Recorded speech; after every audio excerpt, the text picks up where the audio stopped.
अस्सलामु अलैकुम वरहमतुल्लाहि वबरकातुहू। उम्मीद करता हूँ तमाम हज़रात खैर व आफ़ियत के साथ होंगे। अल्लाह ताला सबको अपने हिफ्ज़ व अमान में रखे। आज एक इस्लामी भाई ने ये सवाल किया है कि वज़ू करने के बाद कुछ लोग आसमान की तरफ मुंह उठाकर कुछ पढ़ते हैं, तो वो क्या पढ़ते हैं और क्या पढ़ा जाता है, इसके बारे में जो है वजाहत करें। सवाल को दोबारा दोहरा लेते हैं। एक इस्लामी भाई ने यह सवाल किया है कि वज़ू करने के बाद कुछ लोग अपना चेहरा आसमान की तरफ उठा के कुछ पढ़ते हैं, तो वो क्या पढ़ते हैं।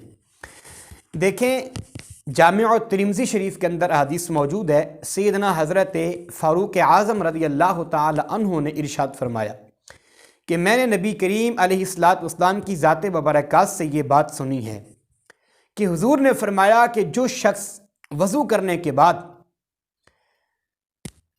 कलमा शरीफ पढ़े, अशहदु अल्ला इलाहा इल्लल्लाहु वहदहु ला शरीका लहु व अशहदु अन्ना मुहम्मदन अब्दुहु व रसूलुहु, हुजूर ने फरमाया कि उस बंदे के लिए जन्नत के 8 दरवाज़े खोल दिए जाते हैं। तो इसमें यह है कि जो बंदा वज़ू करने के बाद अगर वो ये 8 दरवाज़े जन्नत के अपने लिए खुलवाना चाहता है, तो आका इस्लाम ने फरमाया उसको चाहिए कि वज़ू करने के बाद फिर ये अशहदु अल्ला इलाहा इल्लल्लाहु व अशहदु अन्ना मुहम्मदन अब्दुहु व रसूलुहु, इन जुमलों को अदा करेगा तो अल्लाह ताला उस बंदे के लिए जन्नत के 8 दरवाज़े खोल देगा।